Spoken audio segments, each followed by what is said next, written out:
I'm Shelby, and along with my colleague Alissa, we're part of the School Choice Week team. I'm Alissa from National School Choice Week, and I, along with my colleague Shelby, will explain the 4 steps you need to make that switch to homeschool. We're an organization dedicated to making sure parents like you know what their education options are and have the tools and resources they need to make any switches they need to between any type of school. Step 1. Review your state's guidelines for homeschooling. You can homeschool in all 50 states, but the legal options might be different depending on the state in which you live. The best place to learn more is to go to hslda.org/legal. There, you'll find a map where you can click on your state to learn more. This is also a great place to find out whether your state requires things like certain subjects to be taught or any tests that you'll need to take at certain points along your homeschooling journey. We've also put together a list of resources on our site at schoolchoiceweek.com/homeschooling. There, you can find a link to your state's Department of Education website, as well as a list of homeschooling groups in your area. Now, step 2.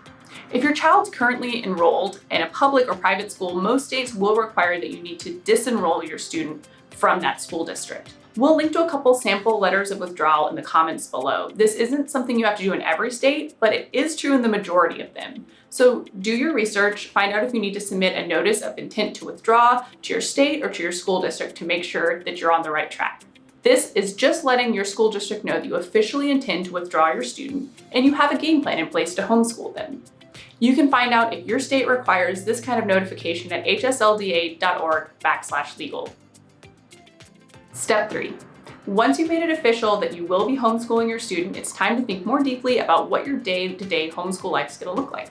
That could include deciding what time classes are going to start in the morning and whether you're going to supplement that in-class learning with out-of-class learning like a museum trip or other midweek activities to get your kid out of the house and socializing with their peers.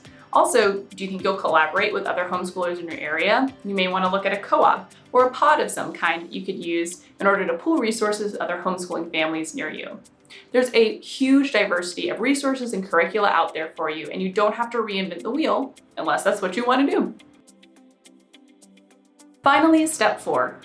Once you've started to homeschool, you'll want to create a system that you use to keep track of what you've been learning and what goals your student has reached. Whether that's a syllabus or other forms of record keeping with weekly, monthly, or yearly goals, it's great to have a record of what you've covered in your homeschooling journey for your students' purposes. And don't forget that one of the #1 benefits of homeschooling is flexibility and customization.